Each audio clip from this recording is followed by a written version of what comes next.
there's enough evidence now that programs of structural adjustment initiated by the World Bank and also associated programs, loans given or stabilization loans given by the IMF, have been associated with severe reductions in food subsidy in a large number of countries.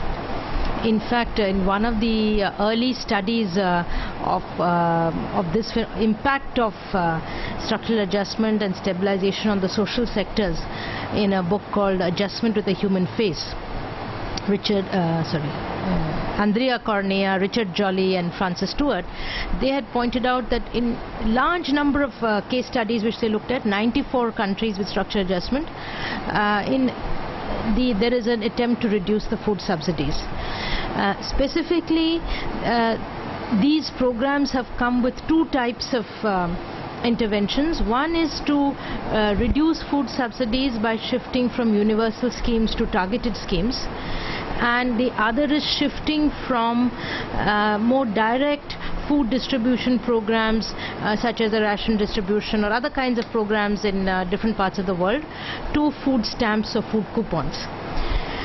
And I can probably just illustrate with the example of one or two countries of what kind of impact this has had on the people, on malnutrition, on poverty, on food security and hunger in general. Let me take example of two countries, Sri Lanka, which is near us, similar to us in many ways, and Jamaica.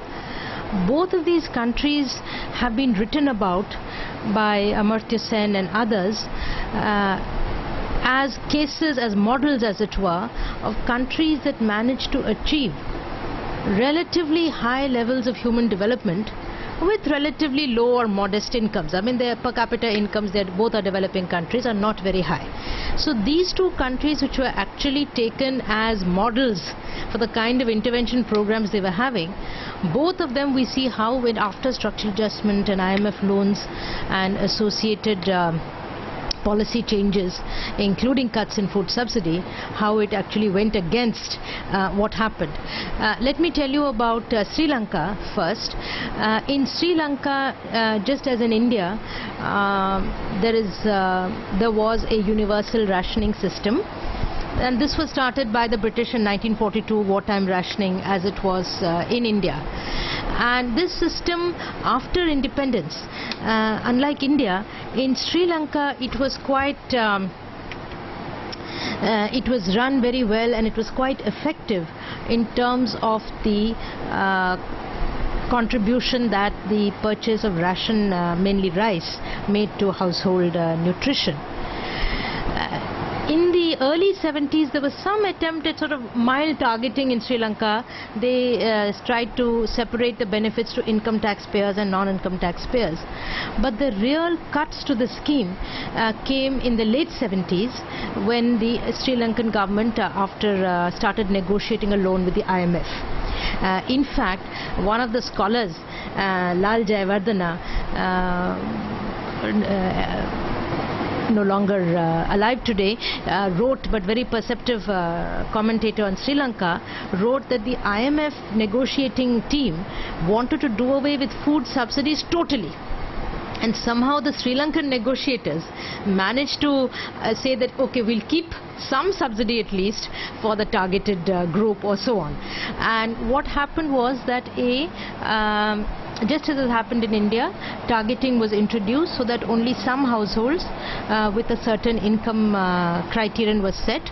Only households falling below that income would be able to access the food rations. And there has been, luckily for us, detailed consumer expenditure surveys in Sri Lanka as there are in India, and based on that, Ravi Kanbur and Sudhir Anand showed how the per capita subsidy fell by about 1/3 in 3 years, between 1979 and 1982, after the IMF policies had been implemented. And I think the important point is not that the value of the subsidy went down, because in fact that is the objective of the policy, to reduce the size of the subsidy. So in all countries where such policies were brought in, immediate effect was felt on government budgets, because value of food subsidy went down. But I think the more the more worrying point, or the critical point, is that what did it mean in terms of nutrition or in food intake of people we are concerned about? And again, what the Sri Lanka example shows, that food prices started jumping, and if you actually look at malnutrition, again there were two surveys, one done in the early 70s, or sorry, 75, 76, mid 70s, before this IMF program came in, and one done in the early 80s, and in between these two there was an increase in the proportion of children suffering from acute malnutrition. So I think the point is that in countries like Sri Lanka and India, this kind of very narrow targeting is just not going to work, and we're actually going to end up excluding a lot of people and increasing therefore excluding the vulnerable, and therefore maybe even increasing malnutrition or increasing food insecurity. You had a similar situation in Jamaica, and here too Jamaica is, as I said, was very well known as a country that was somehow managing to have, they had a universal healthcare system, they had food subsidies, reasonably good universal schooling system in place, and in the late 70s there were 10 IMF agreements and 3 World Bank structural programs. And as a consequence of all these, the cut in food subsidies and cut in expenditure on social sector was very clear. And again, in the case of Jamaica, what you had was they had the system not like of rations, but of generalized price subsidies. That means that the price of wheat is lower than the market price. So it's you buy it in the market, not through special ration shops. But it was decided to do away with these price subsidies and go to targeted food stamps or food coupons, which would again be restricted to those considered below the poverty line or some income criteria. Now again, the way these things work, as is very similar as we'll see when we come to India, the poverty line that was taken for the cutoff was lower than even what the official Ministry of Statistics was giving as the poverty line, because the objective was to reduce food subsidy as much as possible. And again, you see what is the impact of doing away with food subsidies and narrow targeting was the huge increase in the general price index, the food price index, because as I said, the subsidy used to be in all for all households, and as a result of this, after a few years there was a calculation, so these programs started in the late 70s. In the early to mid 80s there is a calculation has been done that the price of a minimum food basket comprising a set of commodities that you'd consider for a minimum household consumption would cost $120 a week for a family, Jamaican $120 at that time, and the minimum wage at that time was $40 a week. So even if there were 2 working members, 2 adults, you would not be able to buy the minimum commodity bundle required for a family to survive. So we see that in